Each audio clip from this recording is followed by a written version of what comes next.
Today, Skewb is sitting down with the Institution of Gas Engineers and Managers' next president, Nick Evans. Nick is becoming the second female president of IGEM since its formation in 1863, and she joins me now. Firstly, Nick, congratulations. What an achievement. Thank you so much. Do you mind starting off by giving us a bit of context around the role of IGEM's president? Of course, no problem at all. Just to let you know, I haven't been around since me prima. But um yeah, so it is an honourable role, and it's a privilege to hold it. And I look at some of those who've gone before me, and I'm not quite sure how I will fill their boots, but fill their shoes, I should say. But yeah, essentially, there's two aspects, I guess, to the roles. There's quite a technical aspect in terms of under the constitution of IGEM, you will do things like chair and head up council and executive meetings. You will have things like casting votes should it ever need to be you. So that's one aspect of it. But I think really the other aspect of it is to help shape and lead, I guess, and guide the institution in terms of progression and moving forward. And that generally is why each term, which is always a year, and you only get one shot at it unless there's something exceptional. Um, so for that year, it is your opportunity to be able to help shape and progress not only the institution but also the broader community in terms of the industry. And talk to me a bit about some of the previous presidents and some of their achievements in years gone by. Obviously, formation in 1863, it's Yeah. rich in history. Yes. Another interesting fact about 1863, when I Googled what else happened in that year, is that was the year that the London Underground opened as well. Oh, So that's amazing. fantastic. Anyway, that's a side. But look, I think there's been too many to mention. But if I pick a few out from recent years, then Tony Green stands out, who very much championed the sort of role of gas in terms of the quest for net zero, which has been fantastic. Andrew Musgrave very much focused on um, uh, EDI, equity, diversion, and inclusion, and that was also championed by Dave Tompkin, who is the current president. But in addition to that, Andrew Musgrave also sort of brought us back to some of the fundamentals, the safety, the hazards associated with the industry that we have.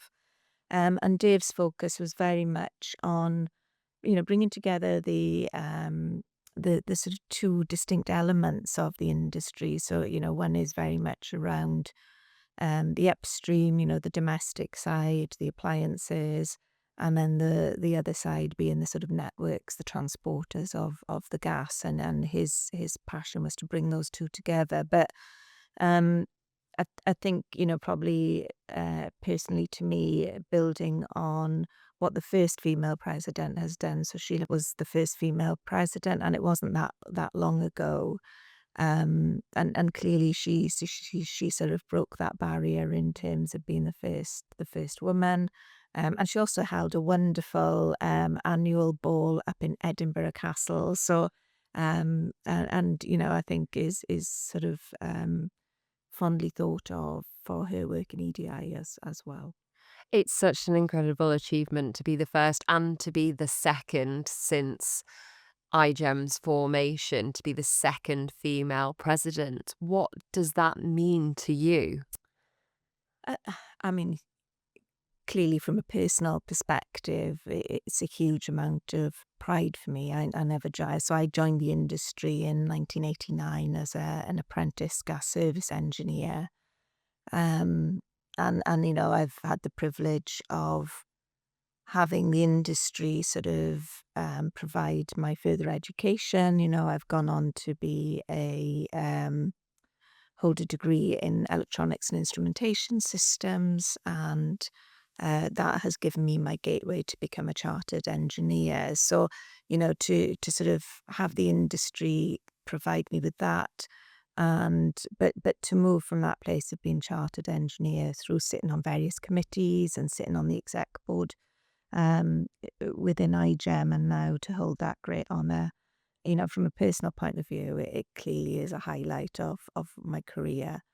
Um, from a broader perspective, it sort of makes me sad that, in all of that time, that we have only had two female engineers, and one of my themes for the year will be to carry on that EDI mantra. And part of that is because you can imagine, joining the industry 36 years ago as a female apprentice in a man's engineering world. There was a lot to deal with in terms of equity, I guess. So some of the things I always say is I'm a size 4 feet. But for best part of 3 years, I had to wear size 6 boots around the place because they didn't do women's PPE in those days. Um, I would quite often work in depots where there were no female toilets. You had to use the men's toilets. Regular wallpaper in depots would be page 3, from the tabloids. Um, but what I would also say, whilst there were those type of conditions, and thank goodness, those have changed today.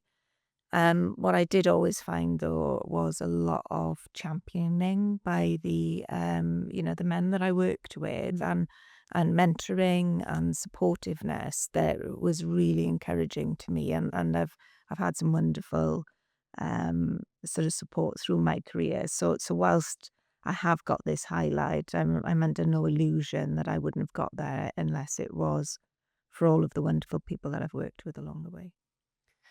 It kind of goes back to that phrase of you can't be what you can't see.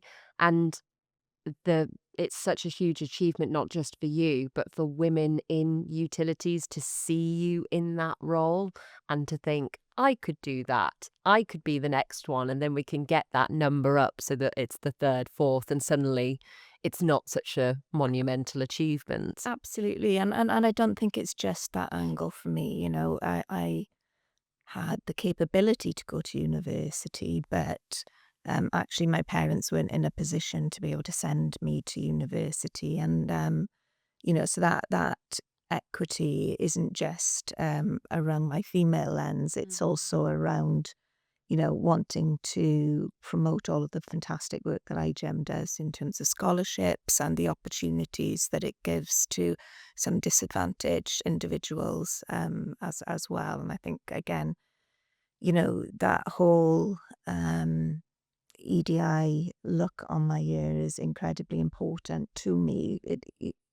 Because I think it's important to our members, and that whole, you can be what you can see. If I look at the IGEM committees, and I look at the people who volunteer their time, it's actually quite a diverse group. But when I speak to people who are not members who work in the industry, and I ask them why they aren't members, quite a lot of it is because they have a perception of who the institution is for, and there's a real imbalance there. So I think what we need to do is we're doing some great stuff in terms of EDI for the industry, not just for IGEM as an institution, but for our members. But I think we need to get that out more, and I think we need to promote that more so that there can be more of a feeling that IGEM is a place for everybody, and we can bust some of those myths. And it feels a much more approachable place to go. And we need to respect the traditions that sit around the institute. But actually, I think we need to push the boundaries a little in terms of how we do things, and how we make them a lot more down to earth and accessible. And Dave actually was fantastic at doing that. And, it was very approachable. And his aspiration of bringing things down to earth a little is definitely something I want to build on. Well, that feeling of pride, rightly earned, is extended to your entire Skewb family. Everyone at Skewb is so, so proud of you for this achievement. And obviously, we know you in your role of Director of Gas Transitions and Future at Skewb. How do you see your current role coexisting alongside this new role? Yeah, so I think again in terms of that whole, what's my theme, and it's sort of pushing the boundary, and I've mentioned the EDI aspect a lot, but I think the other aspect for me is this is a really serious year for the industry, so it's a price control year. Um, we are constantly as an industry working on how we contribute to a net zero future. We strongly believe that there is a future for gas, and we are doing our utmost as an industry to make sure that we are promoting the pathways into having green gas, and that clearly overlaps my day job and the focus of all of our clients and um, our sort of partners that we work with. And I feel it's really important that we are not hiding our light under a bushel as an industry. And you quite often get accused of, well, the gas industry would say that, wouldn't you? But what I see is, genuine innovation, trying to solve this complex problem, which essentially is wrapped up in lots of ways, but it's an energy trilemma. How do you go green? How do you keep a reliability of supply? But how do you keep everything affordable for, my mum and dad and your mum and dad and everybody else in the UK who is a consumer of energy? So I think as an industry, we've still got far more to do, but I think part of my obligation and commitment is that I need to be promoting more of what it is we are doing, because I think we're making fantastic strides. You mentioned some of the previous presidents and what they were known for. What would you like to be known for? What are your hopes and ambitions for your time as IGEM's president? Well, first of all, I'd like to say, there are a few people that I would like to make proud through my time, and it clearly goes without saying that, that is, Indu and Shashi Sahadri, who have supported me by allowing me to undertake the presidency alongside my day role, and all of the Skewbers, who are supportive of me. I'd probably pull out Mr. Murray, Bob Murray, as being, my sort of biggest cheerleader and encourager. And, if I can walk away from the year making Bob feel proud, I think that will mean a lot to me. And then clearly on a personal side, we've got, my sort of um, lovely daughter, my family, and, if she can feel proud of what her mum has achieved, then I think that will be fantastic. So, but on top of that, I just want the members to feel that I have, really given them a voice, that I have maybe pushed the boundaries and built on that sort of shaking up the tradition a little bit whilst being very respectful of it. And I hope that Ollie and his team feel that I've been a good support to them in the IGEM team as well. Bring on the year ahead. I can't Bring on the wait year. to see what happens. IGEM's next president, Nick Evans, thank you very much for joining us today. Thanks, Jess. Thank you.